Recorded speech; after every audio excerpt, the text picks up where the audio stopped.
Stranded irrigation wire versus independent autonomous irrigation wiring.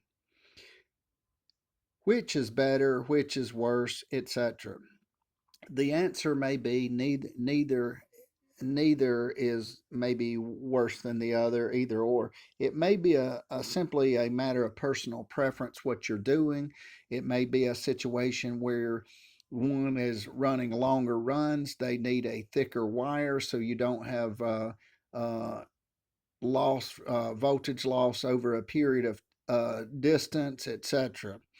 Um, the one I normally use is like it's one wire. It has like a black sheathing around it.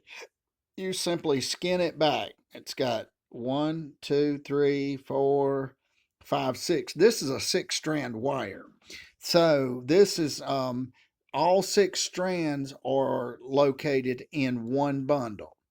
Now I like this, but so the other wire, the independent wire would be, say, one common and one hot, and that would run to each particular valve. And then the common one would come with the common, they would have to run connected up to each particular valve to make sure they're all somewhat connected, unless there are extenuating circumstances where other situations where there are different ways to configure valves, but generally speaking, you would have a hot and a common. So if it were just independent wires, you would just have, say, hypothetically, a 2 wire system, and this would come on a roll. But this wire here is a stranded, and this particular wire has 6 strands in it. Now, if you're doing, if one is doing an irrigation system, and that particular system, say, is a 4 to 5 zone system, maybe a 6 zone system, it may not be a bad idea to go ahead and get an 8 strand wire if available. So you say, well, I've got extra wires, I don't need those. Well, just a second here. Okay, what if one wire gets broken? Then we can supplant one wire with another wire, and the system goes on. This sure beats getting out and digging the entire yard up, or trying to find the valves, etc., and then digging it up, rewiring the whole situation.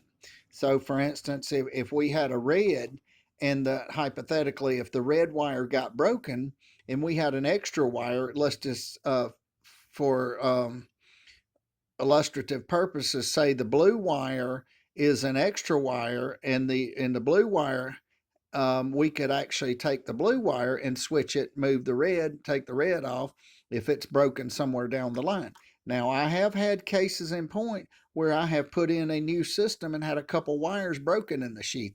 So weird things do happen. So, but the question is, which is better, which is worse? And the answer, each individual will have to um, decide that. It's very subjective. So, but the wire I generally use would be this particular wire here. Now, if it were on a commercial situation and you were doing long runs, you may have to use the spooled wire. Could you use the spooled wire on a shorter residential irrigation system? Absolutely, you could do it. But keep in mind, if you had a say a 3 zone system, you're going to need one row for common. You're going to need a row for hot. Each rows, you may end up needing something like 4 rows.